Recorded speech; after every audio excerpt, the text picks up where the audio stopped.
Simula nga po mga idol nang mabuo ng Houston Rockets ang kanilang bagong lineup nitong off-season, marami ang hindi dito nasiyahan. Kesyo matutulad lamang nga daw sila sa mga dating kupunan ni Kevin Durant ng Brooklyn Nets at Phoenix Suns na hindi nakapasok sa NBA Finals at nagkaroon pa ng malaking drama na siyang ikinasira ng team. Pero kung si Kevin Durant ang tatanungin, malaki ang kanyang confidence na ibang-iba ang lineup ngayon ng Rockets kumpara sa kanyang mga dating kupunan. Hindi kagaya sa Nets at Suns, mas kumpleto ang Rockets sa pagkakaroon ng mga players na defensive, big man, legit na gwardiya, shooter, superstar at higit sa lahat mga veterano. Kaya siguradong mas malayo ang mararating ng Houston next season. Napakalaki rin naman ang kanyang tiwala sa kanyang mga bagong kakampi, lalo kay Alperen Sengun na patuloy na nag-i-improve. Kaya kapag nanatiling healthy ang lahat, asahan na nga ninyo na sila ang papasok sa NBA Finals at magkakampiyon ngayong season kung papalarin.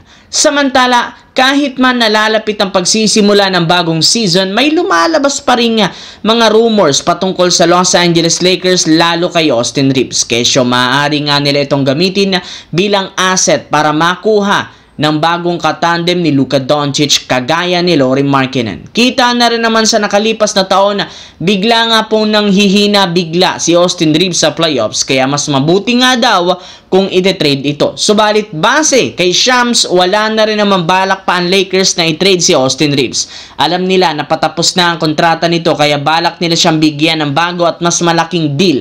Hindi pa rin naman nawawala ang tiwala nila sa kanya sa dami ng napatunayan nito sa team, kaya mananatili pa rin si Austin Reeves sa lineup at walang mangyayaring trade sa kanya. Naniniwala pa rin naman si Rob Pelinka, malaki at ito ang pinakasaktong player na katandem ni Luka Doncic sa kanilang lineup. Sa kabilang banda, naging unpredictable ang Eurobasket ngayong taon sa dami ng mga upset na nangyari sa round of 16. Inumpisahan niya ng maagang pagkakatanggal ng Serbia nang matalo sila ng Finland. Sinundan ang pagkaka-eliminate ng isa sa mga heavy favorite na France katulad ng pagkatalo kagabi kontra sa Georgia. Pero hindi rin naman nakakagulat ang ganitong klaseng pangyayari dahil lahat ng mga team sa Europe malalakas at kayang mang-upset. Kaya sa pagkakatanggal ng Serbia at France, mas kumonte ang mga teams na paboritong magkampiyon. At ngayong tapos na ang round of 16 ng knockout round, magkakaroon ng isang araw na pahinga